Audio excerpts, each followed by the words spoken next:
Hello, good morning and welcome to BBC News. Fidel Castro, the man who ruled Cuba for more than 40 years, has died. He was 90 and had been ill for some time.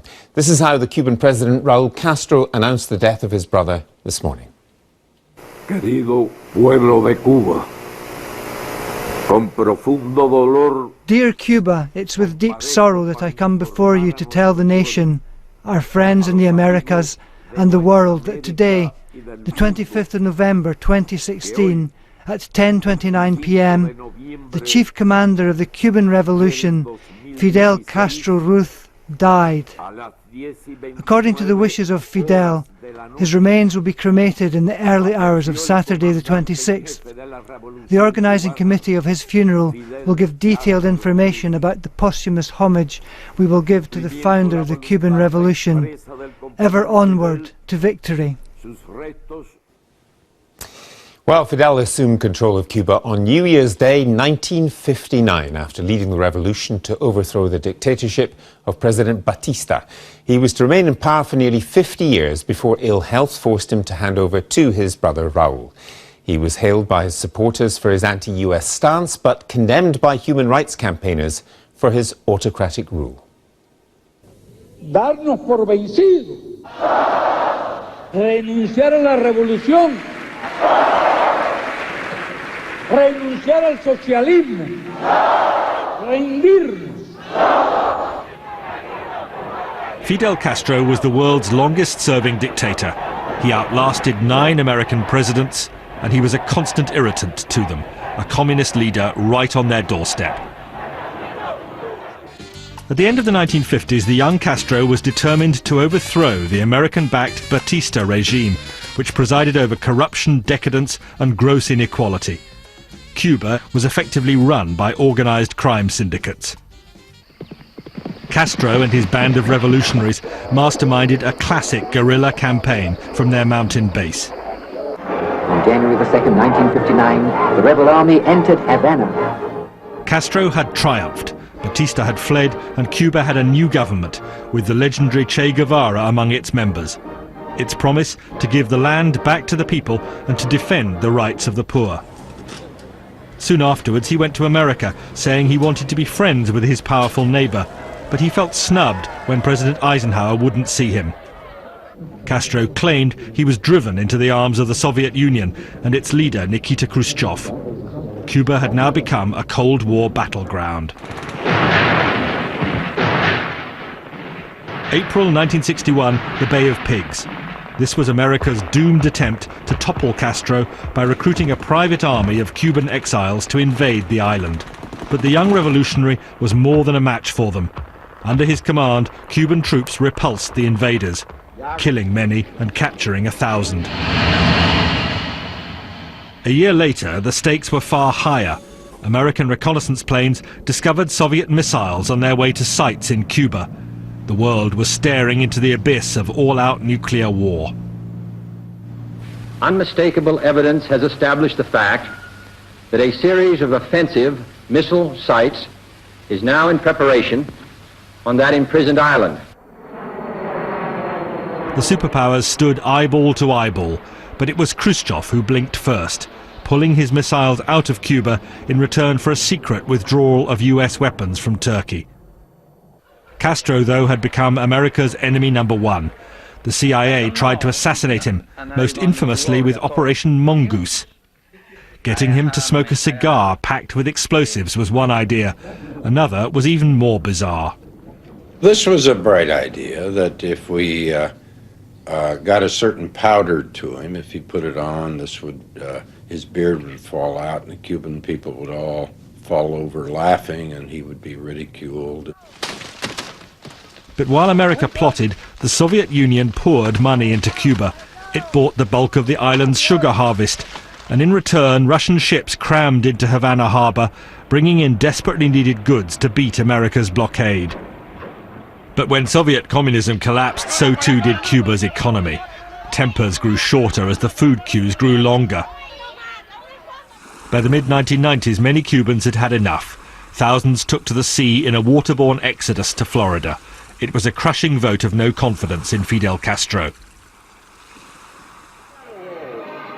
And in Florida, the exiles became the focus of a vigorous campaign to undermine Castro's regime. They broadcast a constant diet of dissent direct to the people of Cuba. Still, Castro could be proud of some of his achievements. High-quality medical care was freely available for all. Cubans' infant mortality rates matched those of leading industrialized countries. But in 2006, Fidel Castro was forced by illness to hand power to his younger brother Raúl. He initiated a program of reforms without undoing all his brother's work. Out of power and increasingly frail, Fidel Castro was seen only rarely. This was January 2014. Later that year, the United States and Cuba made their biggest move towards a permanent thaw, hoping to draw a line under the past. But Fidel Castro remained a huge figure of the 20th century, and the Fidel effect will fade only slowly.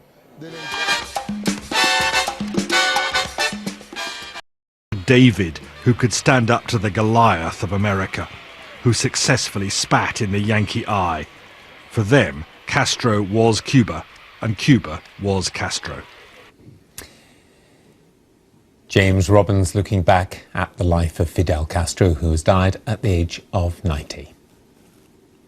Now, our Cuba correspondent Will Grant will joins us now live from Havana. Will, I just wondered what sort of reaction there had been on the streets and among ordinary people. Well, the announcement came very late at night, and a lot of Cubans really still won't be aware of it and won't find out until they wake in a few hours' time. But those who I did see who had found out, generally the reaction was one of sort of muted acceptance. They knew, of course, that their revolutionary leader, the original leader of the Cuban Revolution, was 90 years old, and that it would essentially be an announcement some stage in the next few years. You know, they've thought that for a while. So there is a sort of a sense of an inevitability here, but at the same time, it did catch people a little off guard, because we only saw photos of Fidel looking reasonably well and everything seemed fine a handful of days ago. And how, in terms of the rapprochement with the United States, somewhat awkward on both sides to begin with, perhaps, I just wondered, has that materially changed the lives of ordinary Cubans? Are there more tourists? Is there more money coming into the country? Do they feel a bit better about themselves? There's definitely more tourists. That is a noticeable change since President Obama came to Havana and met Raúl Castro, and generally the two sides have worked to re-establish their diplomatic ties. So we can chalk that up as a tangible change in Cubans' lives.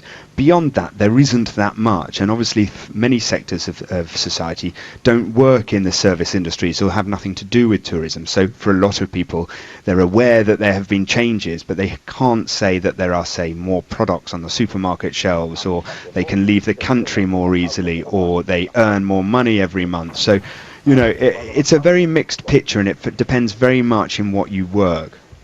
And just a final thought. I mean, we're looking at some pictures now of Fidel the revolutionary, which I presume is how many Cubans would wish to remember him, rather than somebody that some people just felt stayed in power too long. I think that's right. I think if you look at the way that the Cuban government has sort of beatified Che Guevara or Camilo Cienfuegos, you can expect a similar thing to happen with Fidel Castro. It's hard for us sometimes to remember just how crucial he was to Cubans, just what he did to the country, just how involved he was, from the minutiae of decision making right through to the Cuban Missile Crisis. He was sort of everything in Cuban life for a very, very long time, and will leave a gap. But that said, I think a lot of Cubans have sort of felt they've been living in a post-Fidel Castro Cuba for a little while, and this now just simply makes it a reality. Will, thanks very much for joining us from Havana. Will Grant there. Well, for more perspective on this now, I'm pleased to say we're joined by Richard Gott, who's an author and journalist who's travelled to and written about Cuba on many, many occasions. Richard, good to see you. Let's pick up on the revolutionary. I mean, you see those pictures, and to the left around the world, this was the glamour of the revolution, the people who told the Americans to get lost. I think we have to remember that for the Cubans, this is Granddad's revolution. I mean, it's a fantastic long time ago. And I mean, the extraordinary thing about the revolutionary process, the war in the Sierra Maestra. It was very, very, very quick. Castro landed in December 1956, and he was victorious 2 years later. In fact, the Latin Americans, many of the Latin American left, thought that this was something they could copy and they could all take to the hills and win in 2 years. But of course, it wasn't as easy as all that. And because the regime was rotten. I mean, the regime that he replaced, we can get onto the problems that he had later, right. but the Batista regime was absolutely despicable, wasn't it? It was a sort of mafia regime run by a real old-fashioned Latin American dictator. Batista had been quite progressive in the 1930s, but towards the end of his period in power, he was a real dictator with torture chambers and executions, and he was terrible. And Fidel was greeted with huge enthusiasm. And at the start, I mean, the revolution did quite extraordinary things for ordinary people. I mean, in terms of healthcare, one of the interesting facts is if you were unbelievable, perhaps to some people, if you were a child born in Cuba, post-Castro Cuba, you had a better chance of living than actually a child, statistically, in the United States, because perinatal mortality, they attacked that and did a lot of stuff for children. So that was the good bit of the balance sheet. That's right. And it's quite curious that actually, when Castro took over, most of the doctors in Cuba, who were very middle class, they all left. So he was faced with a sort of real medical emergency, and he put through sort of crash programs of teaching people to be doctors, sending them off to Eastern Europe to do doctoring, and came back, and sort of by the mid-60s, he had really got this health problem licked. Now, just stay with us. 1 second, Richard. I think we can go over to Sarah Rainsford in Moscow now, just for some reaction there. Sarah, if you're with us, perhaps you can give us some sense of how Russians or the Russian establishment are reacting, because their links with Castro went through a fairly bumpy period in the Gorbachev years, didn't they? Well, certainly Cuba went through an extremely bumpy period after the collapse of the Soviet Union, because that basically kicked out the economic prop that had been holding up the revolution for many decades. The Soviet deal essentially providing oil, particularly in return for sugar, to Cuba was vitally important to the economy, as well as all the other economic and military support for the island. So once that was removed with the collapse of the Soviet Union, then Cuba was plunged into the special period, as Fidel termed it, and it was an extremely difficult period for many people on the island. Lots of people, even today, remember the hunger and the difficulty of those years. But of course, the system survived. The Castros survived, and many people said, you know, if they got through that, and if the system got through that, then it showed its strength, or certainly it showed something. So yes, the relationship has continued since the collapse of the Soviet Union, but it of course has been a totally different relationship between Russia and Cuba since the end of Soviet times. But President Putin has made a statement. He's sent his condolences to Raul Castro on the death of his brother Fidel.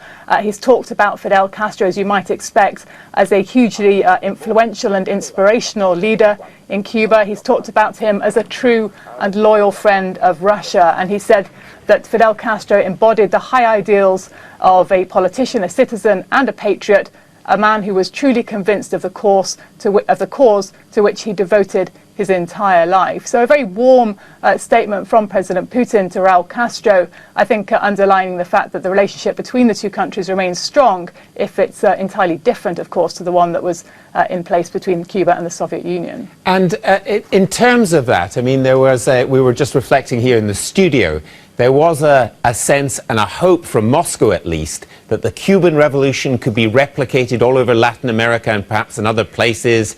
You know, Castro's intervention in Angola and other places. But it just didn't happen, did it? It just simply didn't happen. No, it didn't. But I don't think you can underestimate the influence of Fidel Castro, particularly in the third world, and his direct intervention in many places. You mentioned Angola, that is still remembered today very strongly in Cuba. And then more recently, Cuba's role, if you like, in a different way, sending medics in particular to many countries, including Venezuela in particular, but also to Brazil and to other places. Part of what Fidel and Raul Castro after him sort of presented as a kind of outreach, a kind of socialist mission. Of course, it was also economically absolutely vital to Cuba in more modern days, because by sending those medics to the world, they were essentially funding the system in Cuba. It was a really important source of, and still is a very important source of money to the Cuban regime. So yes, Cuba and Fidel Castro, vastly important, vastly influential, and of course a key figure in terms of the Cold War. Cuba's role in the Cold War, bringing the Cold War to just 90 miles away from America's shores, of course, is another thing that can't be forgotten or underestimated. And I'm just going to pick you up on exactly that point, actually, Sarah, which is when people read now in the history books about the Bay of Pigs, but particularly about the Cuban Missile Crisis, sometimes they're not quite clear just how close it appeared the world was to utter destruction.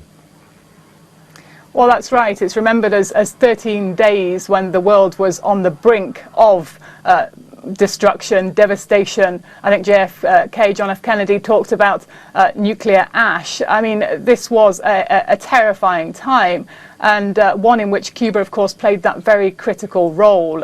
When those missiles were detected in Cuba, that was when the whole drama began. I've actually been back over the years to the site where those missiles were placed. There's just a small plaque there today, but you know, it was obviously a critical moment in history. The deal was done behind Fidel's back in the end. The Americans and the Russians came to a deal which ended the crisis, in which Fidel was very much left on the sidelines, something he was very bitter about at the time. But it did show that Cuba had the potential to play a key role even so. Sarah, thanks very much for joining us from Moscow. In terms of this new relationship that Obama tried to forge with Cuba, how is that going? How is that seen? And can it outlast the Trump presidency? Well, I think it was something, Gavin, that Barack Obama wanted to be seen as part of his legacy, a central part of his legacy, if you like, the normalization certainly of diplomatic ties with Cuba, but the future of those measures really does depend on what his successor, Donald Trump, decides to do. Now, on the campaign trail, Mr. Trump said that basically he would tear up the agreements that have been reached. He believes that a different sort of agreement, a tougher agreement, could have been reached with the Cubans, and one that was based on the relaxation of political and religious freedoms. Now, Donald Trump, of course, is nothing if not a pragmatist. He's a businessman at heart, of course, and the rapprochement between the United States and Cuba has opened up a lot of business opportunities. There's no question about that. On Monday, we're due to see the launch of 20 direct flights between the US and Cuba. Some hotel and small business interests with American backing have started sprouting up in Havana, the capital there, and there have been more American tourists seen and visiting Cuba. So all of that represents potential earnings for the United States, not least the fact that Cuba imports 70% of its food. So these are all business opportunities that Donald Trump might, for all that he said on the campaign trail, be ruining or reluctant to just throw out baby with bathwater, if you like. The only contrasting view of that is that there are Cuban Americans in Miami who are hardliners. They do not want to see a relaxation of the trade embargo. They want to see tougher treatment of Cuba, and they are influential people whose votes Donald Trump needed to win the key state of Florida. David, we'll leave it there. Thanks very much. David Willis in Washington for us. And Richard Gott is still with us. On that point, Richard, I visited Cuba a few times and I was told during period where Fidel was at the height of his power, I suppose one could say, that the most subversive things the Americans could do would be to normalize relations, because the people feared that Cuban Americans would come back home and say, look, this is my house in Miami, this is my car, how are you doing, brother or cousin? And that does have an effect, doesn't it, on Cuba? It did change things. It certainly does. And I mean, to be fair, the Cubans are very aware, the Cuban government has been very aware of that. And they have very, very strictly controlled who and what, and, you know, you're not allowed to, you can't buy more than 50% of a hotel. And they've kept very careful. They're very, very worried about Miami money flowing in.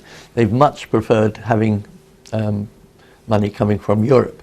But it is happening as we speak. But will be very closely controlled, I think. When Fidel Castro got older, the regime became quite geriatric, didn't it, in some ways, and also very authoritarian. I mean, if you had AIDS, you were locked up. It was called a sanatorium, but it was basically a kind of prison. Yes. Dissent was crushed and so on. And that's the aspect of the regime that many people find the most distasteful. In other words, it replicated, perhaps not as bad as Batista, but what they'd overthrown. Yes, I don't think it's ever been as bad as all that, to be honest.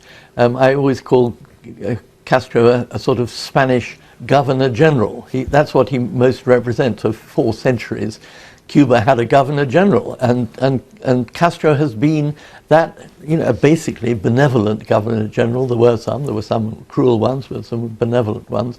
And I think that's how he is looked upon. And if you talk to Cubans today, they do regard Fidel as the sort of father of the nation. And in terms of where Cuba is now, then, how do you see the future? Because the Castro era is not over. Raúl is still president, but it will be over eventually. And there must be a younger generation who want change. Yes, certainly. And I mean, they have been discussing change. There are think tanks in Havana that discuss what could come next. So they are quite prepared. I mean, but I think Raúl has said he will resign or retire in 2018. So there's probably 2 or 3 years more of Raúl, and then there will be an entirely new post-Castro brothers government. And then I think we will begin to see, I mean, we've already seen extraordinary changes since Obama came over to Havana, but I'm sure we'll see more as the years progress. Nothing dramatic, but gradual. Let me ask you what may be an impossible question. Was Fidel Castro actually ever a communist? I mean, people have said to me he's more an egotist. In other words, he was, as you say, the governor general. He was called El Líder Máximo, the top leader. Yeah. Was he really a communist, or was that just a convenient thing for him to do to get money from the Soviet Union? Over the years, he's said various things. He gave an interview to the Soviet news agency in the early 70s saying, I was always a communist since I was a small boy, sort of, you know. But I think that's not to be taken seriously. I don't think he was. I think he was a genuinely old-fashioned sort of liberal Democrat of the Cuban tradition, the party he belonged to. And so I think it's true that he came to communism late in life. as a flag of convenience, though. Yes, I mean, yes. Because there was a lot of money in it for him, to be crude. And necessary money, because he'd lost the United States as an ally, as a trading partner, had a blockade, they lost the sugar quota, and the Soviet Union came along and picked him up. And just one final point, which is on the romantic Cuba, you know, the Che Guevara, the early years. It was pretty much because he was putting 2 fingers up to a superpower that made him, to some people on the European left and elsewhere, the hero. Yes, I think that's absolutely true. I mean, I was at university, I was converted to Fidelismo, as it were. And the first thing I did was to get a plane to Cuba and check it out. And it was very inspiring. And we were inspired because he seemed to be an anti-imperialist, socialist. And it's really interesting that much, much later on, when Nelson Mandela was allowed out of prison, the first thing he did was to catch a plane to Havana to go and thank Fidel personally for the assistance that the Cubans had given to the Angolans, which in turn had helped overthrow apartheid. Very interesting, Richard. Thanks very much for joining us. Richard got there. Now let's